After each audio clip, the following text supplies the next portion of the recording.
सोचो अगर 1750 का एक आदमी सीधा 2022 में आ जाए तो क्या वो इतने बड़े बदलाव के साथ एडजस्ट कर पाएगा, या शायद उसका ये सफर किसी बड़ी किस्मत का हिस्सा है जो अभी तक उसकी समझ से बाहर है। कहानी शुरू होती है सैरा से, जो एक छोटे से गांव में रहती है अपने पिता केल्विन और छोटे बेटे हेनरी के साथ। ये परिवार मिलकर अपनी छोटी सी फार्म चलाता है, जमीन पर काम करते हैं और अपने जानवरों का ध्यान रखते हैं। आजकल सैरा अपने बेटे हेनरी को खेती का काम सिखाने में बिजी है। ये कला उनके परिवार में कई पीढ़ियों से चलती आ रही है। एक शांत शाम का टाइम है, सब कुछ नॉर्मल लग रहा है। सैरा अपने पिता के साथ किचन में रात का खाना बना रही है और हेनरी फार्म पर मुर्गियों का ध्यान रखने गया है। हवा में शांति है और गांव की जानी पहचानी आवाजों से माहौल भर गया है। लेकिन यह शांति अचानक टूट जाती है। मुर्गियों के पास हेनरी एक अजीब आदमी को देखता है। उस आदमी की हालत काफी खराब लगती है। बाल और दाढ़ी इतनी बढ़ी हुई है जैसे सालों से उनका ध्यान न रखा गया हो। उसके कपड़े भी बिल्कुल अजीब और पुराने जमाने के लगते हैं, जो इस समय के बिल्कुल नहीं हैं। डर के मारे हेनरी तुरंत वहां से भागता है और सीधा घर पहुंचता है। हेनरी घबराहट भरी आवाज में अपनी मां को बताता है। हेनरी की वार्निंग सुनकर सैरा तुरंत अपनी शॉटगन उठाती है और फार्म की तरफ भागती है। वहां वो आदमी अभी भी खड़ा होता है। उसकी अजीब शक्ल और पुराने कपड़े हल्की रोशनी में दिखाई देते हैं। सैरा धीरे धीरे आगे बढ़ती है। उसकी आवाज मजबूत होती है। कौन हो तुम और हमारे फार्म पर क्या कर रहे हो? सैरा के सवाल सुनकर आदमी उतना ही डरा हुआ लगता है जितनी वो खुद महसूस कर रही होती है। आदमी हकलाते हुए बोलता है, मैं समझा ये मेरा घर है। उसके शब्दों में कंफ्यूजन और उसका परेशान चेहरा साफ दिखाता है कि उसे समझ नहीं आ रहा कि वो कहाँ है। सैरा क्यूरियस और सावधानी से पास के फ्लड लाइट को ऑन करती है ताकि उस आदमी को अच्छे से देख सके। लाइट ऑन होते ही वो आदमी डर के मारे पीछे हट जाता है। उसकी आंखें डर से बड़ी हो जाती हैं। वो चिल्लाता है, ये कैसा जादू टोना है? उसकी नजर सैरा पर पड़ती है और वो कहता है, क्या तुम एक विच हो? सैरा हैरान हो जाती है। उसे समझ आता है कि इस आदमी को इलेक्ट्रिसिटी के बारे में कुछ भी पता नहीं है। उसकी कंफ्यूजन और बढ़ती है। अब सैरा को लगता है कि ये आदमी सिर्फ रास्ता भूला नहीं है, शायद उसका दिमाग भी ठीक से काम नहीं कर रहा। उसकी माथे पर एक गहरी चोट का निशान दिखाई देता है, जो शायद उसके अजीब व्यवहार और कंफ्यूजन का कारण हो सकता है। सैरा अपनी गन थोड़ा नीचे करती है, लेकिन अभी भी सतर्क रहती है। वो अपने पिता केल्विन को आवाज लगाती है। दोनों मिलकर उस आदमी को घर के अंदर ले जाते हैं और उसे शांत करने के लिए खाना देते हैं। वो आदमी इतनी भूख से खा रहा होता है जैसे कई दिनों से भूखा हो। सैरा धीरे धीरे उसके माथे की चोट को साफ करते हुए ध्यान रखती है। उसे लगता है कि ये चोट उसकी यादों के खोने और अजीब बातों का कारण हो सकती है। सैरा प्यार से बात करते हुए उस आदमी से इंफॉर्मेशन लेने की कोशिश करती है। धीरे धीरे आदमी अपना नाम याद करता है। मेरा नाम रिप है, वो हल्की सी शर्मिंदगी के साथ कहता है। लेकिन रिप अब तक ये नहीं समझ पाया कि वो उनके फार्म पर कैसे पहुंचा या उसकी यादें इतनी बिखरी हुई क्यों हैं। फिर भी सैरा को थोड़ा सुकून मिलता है कि अब उनके पास कुछ तो इन्फॉर्मेशन है जिससे वो आगे बढ़ सकें। इस अजीब सिचुएशन को लेकर सैरा अपने दोस्त टेडी, जो एक लोकल पुलिस ऑफिसर है, से मदद मांगती है। टेडी सीक्रेटली सैरा के लिए फीलिंग्स रखता है, लेकिन वो जानता है कि सैरा उसे सिर्फ एक अच्छा दोस्त समझती है। सैरा से सब सुनने के बाद टेडी सजेस्ट करता है कि रिप के फिंगरप्रिंट्स पुलिस डेटाबेस में मैच करके उसकी असली पहचान पता लगाई जा सकती है। जब टेडी फार्म पर पहुंचता है, रिप तुरंत पुलिस कार को देखकर हैरान हो जाता है। वो घबराकर पीछे हटने लगता है। सैरा और टेडी एक दूसरे की तरफ देखते हैं, लेकिन ज्यादा सवाल नहीं पूछते। टेडी रिप के फिंगरप्रिंट्स लेता है और पुलिस सिस्टम में सर्च करता है, लेकिन कुछ भी रिकॉर्ड नहीं मिलता, ना नेशनल डेटाबेस में और ना ही कहीं और। कुछ समझ नहीं आने पर टेडी रिप को हॉस्पिटल ले जाता है मेडिकल चेकअप के लिए। डॉक्टर काफी अच्छे से रिप का चेकअप करता है, लेकिन जो बात बताता है वो चौंकाने वाली होती है। डॉक्टर कहती है उसके सिर पर कोई चोट नहीं है और उसकी मेमोरी भी बिल्कुल सही लग रही है। वैसे तो वो फिजिकली एकदम ठीक है।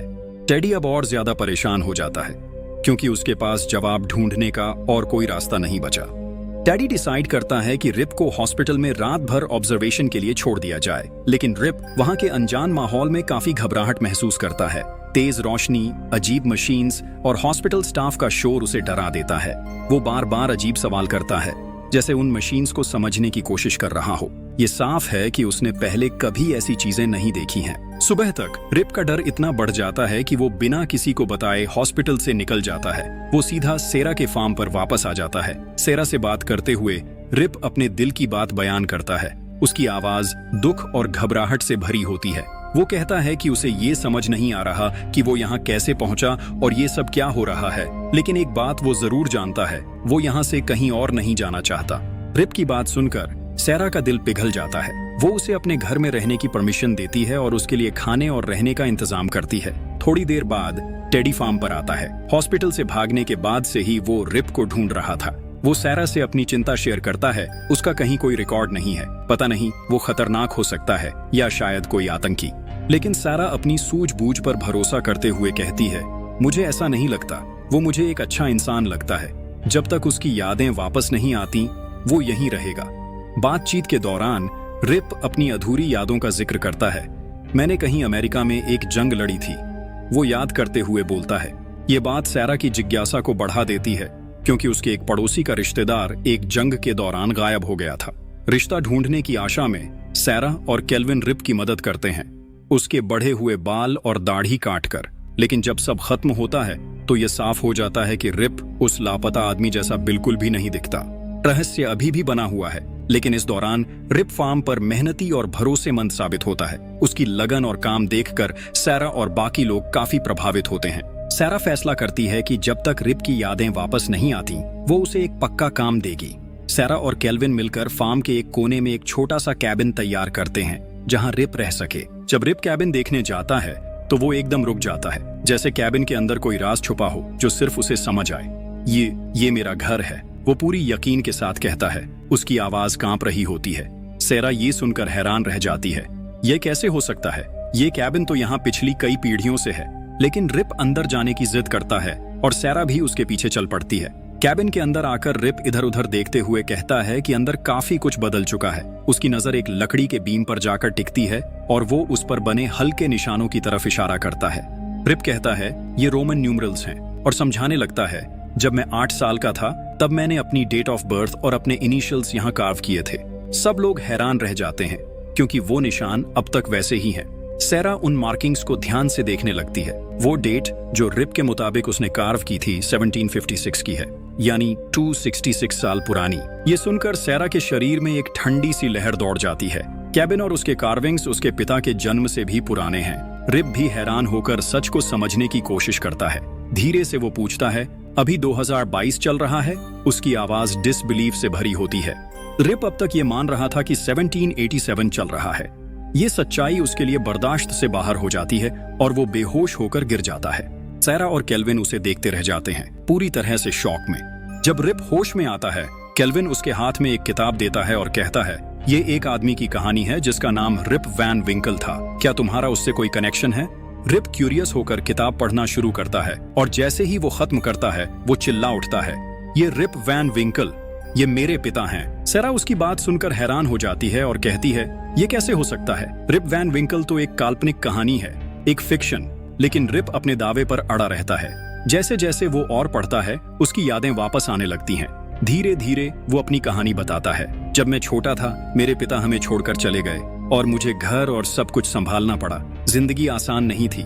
समय के साथ मेरी माँ चल बसी और घर को बचाने के लिए मेरी बहन की शादी करनी पड़ी।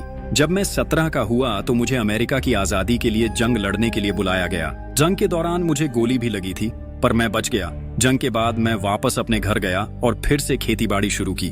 पर तब तक जिसे भी मैं प्यार करता था सब मुझे छोड़कर जा चुके थे। मेरे साथ कोई नहीं था, मैं बिल्कुल अकेला था। रिप कहते कहते रुकता है, जैसे पुरानी यादों का बोझ महसूस कर रहा हो, और फिर बोलता है, एक दिन अचानक मेरे पिता वापस आए। पर सबसे अजीब बात ये थी कि वो बिल्कुल वैसे ही दिख रहे थे जैसे उस दिन दिखते थे जब वो हमें छोड़कर गए थे। एक दिन का भी बुढ़ापे का असर उन पर नहीं था। मेरे पिता ने एक असंभव कहानी बताई। उन्होंने कहा कि वो जंगल में भटक गए थे, पहाड़ों पर चढ़ गए और एक केव मिली। उस केव के अंदर उन्होंने एक अजीब सी शराब पी और फिर सो गए। जब वो उठे तो 20 साल बीत चुके थे। रिप बोलता है, गांव वालों ने उनकी बात पर विश्वास नहीं किया और सच कहूं तो मैंने भी नहीं किया, पर वो कसम खाकर कहते रहे कि ये सच है। आखिर में मेरी जिज्ञासा मुझे शांत नहीं रहने दी। मैंने फैसला किया कि मैं खुद जाकर देखता हूँ। मैं जंगल गया, पहाड़ों पर चढ़ा और वहीं केव ढूंढ ली, बिल्कुल वैसी ही जैसे मेरे पिता ने बताई थी। मैं अंदर गया और तभी बाहर तेज बारिश शुरू हो गई। मैंने सोचा कि तूफान थोड़ा शांत हो जाए तब निकलूंगा, पर जब मैं केव के बाहर आया तो सब कुछ बदल चुका था। रिप रुककर गहरी सांस लेता है, फिर बोलता है, उसी रात जब मैं घूम रहा था और सब समझने की कोशिश कर रहा था तब मेरी मुलाकात हेनरी से हुई। रिप सैरा और केल्विन की तरफ देखते हुए कहता है, अब मुझे समझ आ रहा है, वो केव एक पोर्टल का दरवाजा है। मैं उस केव में 1787 में गया था और 2022 में बाहर निकला। जब मैं सबसे पहले बाहर आया था तो मुझे कुछ याद नहीं था, पर अब सब कुछ बिल्कुल क्लियर है। सैरा को इस पर विश्वास करना मुश्किल लगता है। ये एक जबरदस्त कहानी है, लेकिन मुझे अभी भी यकीन नहीं हो रहा। सैरा कहती है, हमें असली जवाब चाहिए। मैं तुम्हें जल्दी शहर ले जाऊंगी और कुछ मेडिकल टेस्ट्स करवाएंगे। चाहे सैरा अभी भी शक कर रही हो, वो ये डिनाई नहीं कर सकती कि रिप उनकी फैमिली का एक हिस्सा बन गया है। वो फार्म का काम संभालने में मदद करता है और उनकी रूटीन में फिट हो चुका है। रिप हेनरी की भी मदद करता है, एक छोटे लड़के की जो स्कूल में बुलिंग का शिकार हो रहा था। अपने टाइम की सेल्फ डिफेंस टेक्निक्स को याद करते हुए रिप हेनरी को सिखाता है कि अपने लिए कैसे खड़ा होना चाहिए। हेनरी, जो हमेशा अपने पिता को मिस करता था, रिप की मेंटरशिप में खुशी और सुकून पाता है। उसकी लाइफ में एक नया कॉन्फिडेंस आ गया है। सैरा नोटिस करती है कि हेनरी अब कितना खुश हो गया है। धीरे धीरे वो खुद भी रिप के प्रति एक अट्रैक्शन महसूस करने लगती है। इस दौरान रिप की फसल अच्छी तरह उग चुकी है। वो उन्हें बेचने में भी मदद करता है और धीरे धीरे कम्युनिटी का दिल जीत लेता है।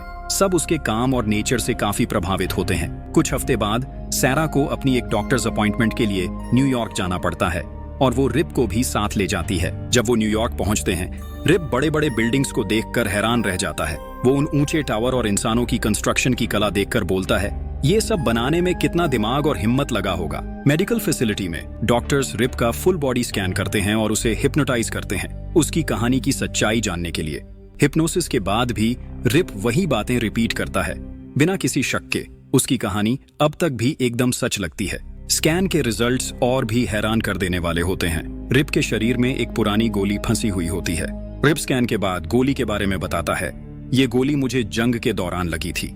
जब एक्सपर्ट्स उस गोली को एग्जामिन करते हैं तो पता चलता है कि वो 70s के आसपास बनी थी, जो रिप की कहानी को और भी मजबूत बनाती है। सैरा रिप की कहानी से और ज्यादा क्यूरियस हो जाती है और उसे एक फिजिक्स प्रोफेसर से मिलवाती है। प्रोफेसर रिप की पूरी बात सुनता है और एक थ्योरी समझाता है। उस केव के आसपास जब तूफान आता है तो वहां के स्पेसिफिक एलिमेंट्स आपस में रिएक्ट करते हैं और एक टेम्परेरी वर्म होल बन जाता है।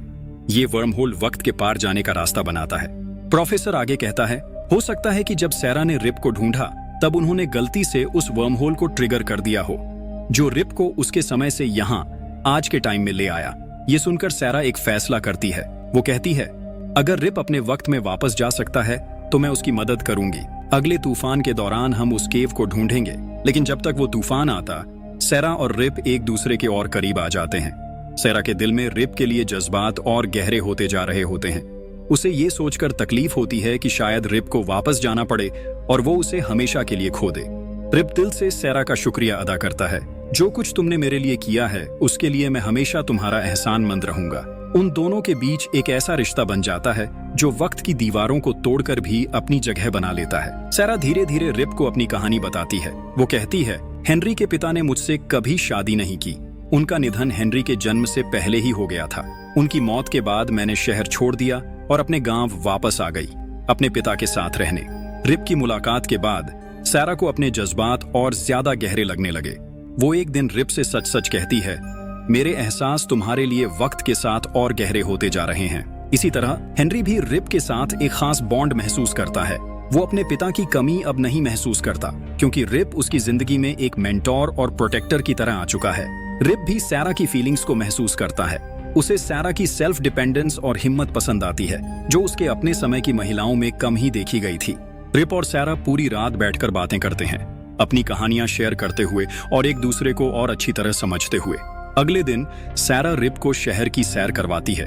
उसे वो जगह दिखाती है जो उसने कभी नहीं देखी थी। रिप हर नजारे को हैरानी और खुशी के साथ देखता है। जब दोनों गांव वापस लौटते हैं, सैरा फैसला करती है कि वो पूरे कम्युनिटी के लिए एक पार्टी होस्ट करेगी। सेलिब्रेशन के दौरान सैरा और रिप एक दूसरे के साथ वक्त बिताते हैं, हंसी मजाक और बातें करते हैं। उनका एक दूसरे के करीब आना किसी से छुपा नहीं रहता। टेडी, जो सैरा के लिए जज्बात रखता है, उन्हें साथ देखकर जलन महसूस करता है। उसी रात जब रिप अपने कैबिन लौटने की तैयारी कर रहा होता है, सैरा जज्बात से भरी हुई उसके पीछे भागती है। वो रिप को रोकती है, अपने इमोशंस में बहकर उसे किस कर लेती है और अपना प्यार कन्फेस करती है। लेकिन दोनों को ये नहीं पता होता कि टेडी उनका पीछा कर रहा है। दूर से वो उनका वो पल देख लेता है। अपनी आंखों के सामने ये सब देखकर टेडी का गुस्सा उस पर हावी होने लगता है। टेडी गुस्से में रिप के कैबिन में घुस आता है और उसे टक्कर लेता है। वो रिप पर इल्जाम लगाता है, सैरा को अपनी झूठी कहानियों के जाल में फंसा रहे हो। तुम्हारे पास्ट के बारे में सब कुछ झूठ है। टेडी हेनरी के स्कूल की बुलिंग का जिम्मेदार भी रिप को ठहराता है और कहता है, गांव भर में तुम और सैरा के बारे में अफवाहें चल रही हैं। तुमने उसकी इज्जत को दाग लगाया है। तुमने सैरा और उसके परिवार के लिए काफी मुसीबत खड़ी कर दी है। वो रिप से कहता है, अगर तुम्हें सच में सैरा की फिक्र है तो तुम्हें उनका पीछा छोड़ देना चाहिए। टेडी के शब्दों का असर रिप पर गहरा पड़ता है। वो सोचने लगता है कि शायद उसका यहाँ रहना गलत है। अगले सुबह रिप सैरा के लिए एक गुड बाय लेटर लिखकर छोड़ देता है। जब सैरा वो चिट्ठी पढ़ती है तो वो टूट सी जाती है। उसे समझ आता है कि वो रिप से सच में गहरा प्यार करने लगी है। उस दिन आसमान बादलों से घिरा होता है और बारिश का असर दिख रहा होता है, लेकिन रिप अपनी शर्तों पर वहां से निकलने का फैसला कर चुका होता है।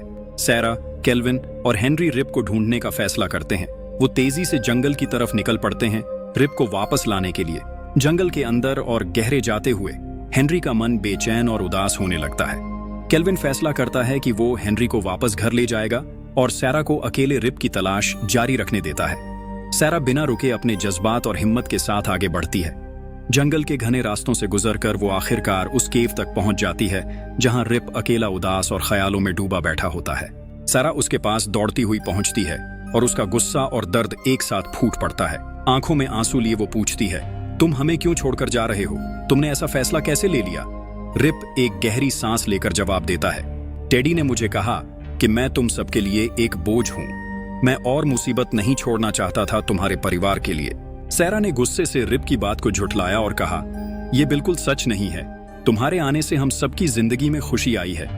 हेनरी अब ज्यादा खुश है क्योंकि तुम उसके साथ हो और मैंने तुम्हारे आने के बाद प्यार और एक नए जीने का मकसद पाया है। सैरा के जज्बाती शब्दों ने रिप के दिल को गहरा छू लिया। पहली बार रिप को एहसास होता है कि वो उनके लिए कितना जरूरी है। उसके दिल में जज्बात का तूफान उठता है और वो सैरा से एक सवाल पूछता है, क्या तुम मुझसे शादी करोगी? सैरा बिना किसी झिझक के हाँ कर देती है और उनका चेहरा खुशी से चमक उठता है। दोनों मिलकर केव से बाहर निकलते हैं, लेकिन जैसे ही दोनों केव के बाहर कदम रखते हैं, आसमान बिजली के एक तीखे चमक के साथ रोशन हो उठता है। सैरा और रिप पीछे मुड़कर देखते हैं तो पता चलता है कि रिप का बैग जो उसने केव में छोड़ा था वहां से गायब हो चुका है। वो बैग किसी तरह वक्त के पार जाकर वापस 1787 में पहुंच चुका होता है। साल 1787। रिप के पिता एक दिन जंगल में चल रहे होते हैं जब उन्हें वो बैग मिलता है। बैग के अंदर उन्हें एक डायरी मिलती है। जब वो डायरी के पन्ने पलटते हैं तो उन्हें रिप के भविष्य की अद्भुत यात्रा के बारे में पता चलता है। डायरी के हर शब्द कहते हैं कि रिप ने एक अलग ही दुनिया देखी है, एक दुनिया जो उनकी समझ से परे है। रिप के पिता अपने बेटे की कहानी पढ़ते हुए उसकी जिंदगी के प्यार और खुशी के बारे में जानते हैं। ये समझकर उनका दिल गर्व और सुकून से भर जाता है कि उनका बेटा जिंदगी में वो सब कुछ पा चुका है जो उसने कभी चाहा था। एक हल्की मुस्कान के साथ वो अपने गांव लौटने के लिए रुक करते हैं। दूसरी तरफ साल 2022। रिप और सैरा अब खुशी खुशी शादीशुदा जिंदगी बिता रहे हैं। हेनरी और केल्विन के साथ मिलकर उन्होंने एक प्यारी और सुखमयी जिंदगी बसा ली है। उनकी कहानी ये साबित करती है कि प्यार और परिवार का रिश्ता समय की सीमाओं को भी पार कर सकता है।